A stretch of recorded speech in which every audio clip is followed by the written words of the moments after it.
how your childhood affects your socialization process, how you socialize with other people, the world, sorry, that's my neighbor's dog, how you interact with other people, yourself, the thoughts you have about everything. So the way that you're growing up in your childhood, you're going to have a couple things that are going inside of you, inside of your head. You're going to have certain mindsets about the world and about yourself, meaning you identify with your ego who you are. Sorry, if you keep hearing that, I'm sorry. With who you are. So you would have thoughts about yourself of, I am this type of person, I act this type of way, I do these type of things, I respond in these type of manners. And this ego that you have, and you have those thoughts about yourself, then lead into your actions. And this can be even lower, directed even further down into the body language that you exude. So an example is if you had an ego, a certain mindset about yourself that you are not good enough for other people, that you are not deserving of taking up space and being yourself and expressing that to the world. Because you have that certain mindset, that ego about you, that action is then going to see. And what other people see are not the mindset, but they only see the body language. They only see how you interact with others, with themselves, with yourself in the world. And so the body language they may see with that type of mindset is small, timid, quiet, meek. And so things like this, you would stop looking people into the eyes. And all this is your subcommunication, which actually accounts for 93% of how human beings and just mammals, not mammals, just everything in this world interacts. So it's not really about the words that you say. It's more of how you say the words. And so I could have, and if you look at my last video, it was exactly like this. I was very much more soft-spoken. I wasn't as sure of myself and my voice. And if I were to deliver the video I'm delivering to you right now in this type of voice, it just wouldn't hit as hard. I wouldn't have your attention as much. I wouldn't be captivating you with how punchy my voice is. And I'm sure of what I'm saying because I'm sure of the process I've gone through. If I was talking about something I didn't know, naturally I would be maybe a bit more unsure in my voice. But if you're unsure of who you are, like not even talking about the subject, but you're just talking about anything in life, and you're always in this very meek, timid attitude, well, that's going to make people think that you don't know who you are. You're not sure in yourself. And people are not going to look at that, and most people, right? But people are going to look at that and say, I'm going to believe you. And especially in a romantic sense, when you're trying to express your interest to someone, and you have that type of mindset about yourself, that person's going to be like, well, you don't even believe in yourself. You don't even believe that you're really that good of a person for me, for yourself. So why would I want to lower myself to this more negative state of feel, this negative state of plane? And all those things happen in your subcommunication, your eye contact, in your posture, so how you move, how your physical body is. Do you have your shoulders up high, crunched in? And then in your tonality, are you relaxed in your tone? Can you say the words like this? Or are you scampering through all your words? Every time you talk a little bit faster, it just sounds like you're trying to... Are you muttering over your words? You can't even pronounce them correctly. Or you find it very hard to take that time when you speak. Have some pauses when you speak. You're always having ums and ums, and those things come from... It's not a natural thing about that person. It comes from their mindsets. And their mindsets come from their experiences. And so if you had a great support network when you were growing up, you had people to talk to be emotionally vulnerable to, then when you grow up and you're going to have those mindsets, oh, it's okay to be this. It's okay to express myself like that. And if you grew up and you did do that and you tried to express yourself very emotionally, authentically to another person, and you were hit with not that compassion, but instead maybe what I say just is a negative energy. And so this can mean a lot. That's why it's so broad. The word is so broad, just negative energy. What does that mean? It can be something as simple as, and again, it's in here. And, and, and so the energy part is the subcommunication, and that is dealt with the eye contact, posture, tonality, the vibe of that person, a little bit of the words. And so if the negative energy from that person was dismissive in their eye contact, hostile in their eye contact, dismissive in their body language, angry in their body language, dismissive in their tone, angry in their tone. But even if their words were nice, you could still feel negative energy. And then paired upon that, if their words were mean and the subcommunications were mean too, that was negative energy hard hitting. And my whiteboard's getting fucking piled up right here. And if you had that I just that just looks horrible. And if you always had this experience, this interaction of authentic expression, like, you know, you bringing up something that genuinely is making you feel something to another person, but that person was negative to you and didn't have that response, that understanding, that compassion to give back to you, the mindset and what your brain basically tells to you, and if that person actually gets angry at you or hurts you for no apparent reason in your eyes, and is getting too angry, too hostile, what you believe it is, when you authentically express yourself, this is not good. That's not good. It leads to pain. It leads to pain, leads to pain, basically. It is the exact thing. And the reason for that is because, especially if this person is a parental figure, in your child brain, what you're basically thinking is, oh no, my parental, the person who takes care of me, who gives me the sustenance of life to survive, that person is getting angry at me. And if that person gets angry at me enough, she, both your parents, one of your parents, not even your parents, your guardians, whoever is taking care of you, you're going to think to yourself, oh, because this is the person taking care of me, if they get angry enough at me, they're just not going to take care of me. They're going to abandon me. They're going to leave me. And if they do that, what's going to happen? I'm going to die. And so when you get hit with this negative energy from you being yourself, what your brain tells you is, oh, if I do that, I'm going to die.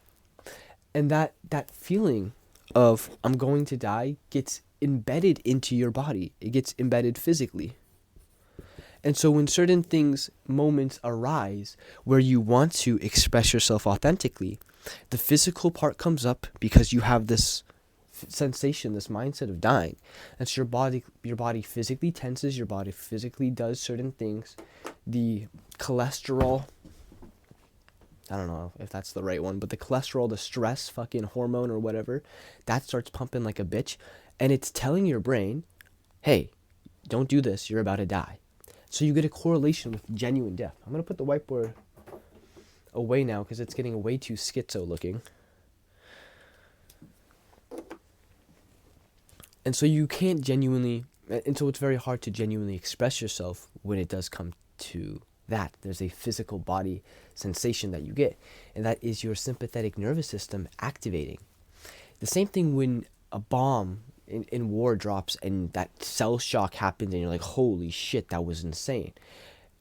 And now throughout maybe later in your life, you get that same type of physical reactions to something loud or something explosive happening near you. Well, the same thing can happen with this, but instead of a giant explosion, it's a much smaller thing. It's a negative energy indicator, a bad look. And so if you came home and then you gave your parent like a report card or something when you were a little kid, and they were like, they looked at it and they smiled, and maybe you did bad and they looked at it and they smiled and they were very understanding. You're like, okay, I can kind of like, and they push you to do better. They're like, okay, I understand where they're coming from. They're compassionate with me. They're not getting super angry. They understand where they're coming from, and they move on in a more positive manner.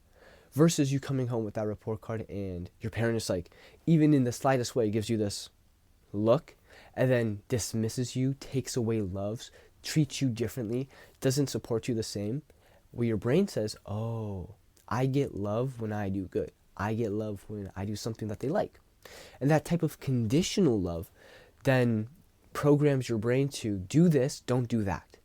Be this person, don't be this person. But you can't be perfect all the time. And it leads to perfectionism. It leads to you overthinking a lot of stuff in your life. And then when you go to socialize with someone else, what do you think you're doing? You're overthinking. I have to say the perfect thing. I am so stuck in my head because I don't want to mess up. I don't want to step on anybody's toes. And that just happens when that person, that parental figure, gives you just a look.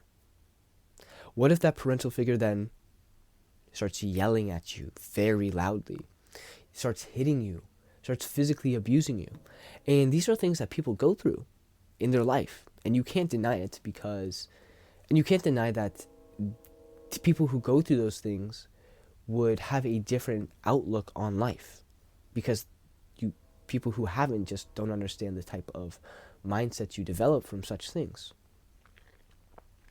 If your parent was to, see that and then yell at you, get very loud and hostile and call you names, shame you, guilt you, compare you, then you have all these other things that are going in your head of, oh, I'm comparing myself to others a lot. My joy and happiness comes from outside. It comes from the validation of other people. You don't derive a lot of inner self-esteem, inner confidence about yourself, a deep loving for yourself and other people. And then pair that up with, if you don't have a good support network of people you can be emotionally vulnerable at times, no friends, no other family members, no siblings, then it's a world of isolation on your part and a deep misunderstanding from everybody else where you cannot connect with those people. And so you are hit with negative energy when you are being your authentic self, and then you have no one else in the world to go to explain your emotions, to allow yourself to have some type of emotional vulnerability. And a couple things happen there. First, your concept of emotional vulnerability does not exist. You simply don't know what it is to open up. You don't understand how it is to open up. And matter of fact, your body actually rejects it at every physical turn so deeply in the body, either because of maybe hitting, negative energy, yelling, shameful. Because now every time that you think, oh, I'm going to open up about myself, something more vulnerable about myself, I'm going to be hit with comparison, with judgment, with ridicule, maybe even with yelling, screaming, shame, physical hitting. And that all goes on in seconds and is actually ingrained into your body and your mind subconsciously. So subconsciously. And then you act in that moment according to that subconscious thought. And the way that you have to fix this is with brain remodeling and mindset remodeling. So when you're in that moment and you feel that natural feeling coming over you, you need to understand it, take a second, pause, breathe. And if you meditate, this is going to help you a lot. Because meditating allows you to be more clear in your thoughts, understand the mindsets that you're having at current times in the day, and be more aware of that. And so what you need to do is be more aware of how you're feeling, and then ask yourself this question of, why am I feeling this way? What is leading me to feeling this way? Is it because I feel like I have to open up here and I could be scared of what's about to happen?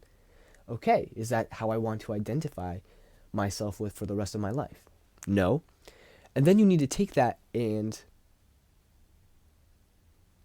do the action, the real life action of what it would be to be emotionally vulnerable in that moment, what it would be to be authentic to yourself. And when it comes to flirting, expressing your interest to another person, being authentic to yourself is giving a tease to someone, is being playful, is giving a compliment, is asking a genuine question, is being a little challenging at times, is being very fun and playful in the conversation when you're talking to them, because that is how you have fun when you're with another person. That's how you vibe with another person. That's how you banter. That's how you connect. It's not by deep, boring, logical talk. It's by sharing who you guys are in your personality, in your stories, and being open about that. But to do that takes you being authentic in yourself, confident in yourself, and that takes what we talked about before, a good positive energy, positive reinforcement when you were being vulnerable, and some sort of support network so you understand what it is even to be emotionally vulnerable in those hard conversations. Whoof, holy shit, bruh.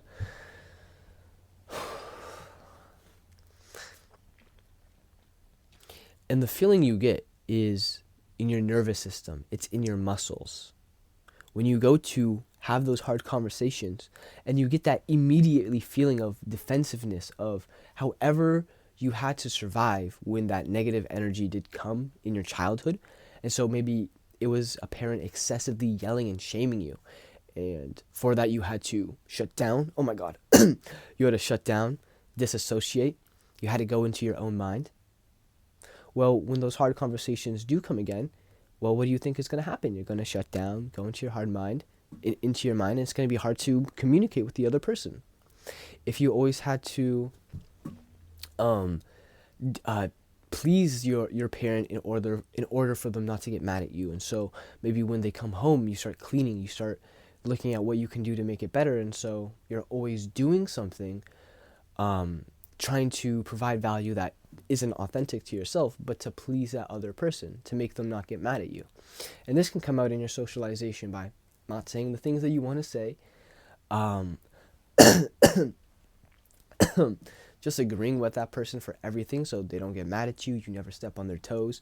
You never have a backbone. You let them do whatever you want they do to you. You develop a lack of boundaries. And these are things that when it comes to dating is not good. A lack of boundaries is not good. You should have boundaries of what you're comfortable with and what you're not comfortable with. And you should be able to communicate those confidently. I think that's what confidence is to a core. Having your boundaries, knowing who you are, and then able to communicate those confidently and authentically and compassionately and empathetically with the other person too. But the words I just said there are very easier said than done. It's something that has taken me years to do, and I'm still working on it. Because for some people, the emotional vulnerability they have inside of them is incredibly difficult to get out and speak and do with just such a ease. The body that we have and that had developed, everything inside of it is screeching, halting to a pain to not do this, because if we do it, it's so associated with death. It's so associated with this painful energy that we have. Okay, that has been today's video. I hope you guys enjoyed. Peace out. Bye. I love you.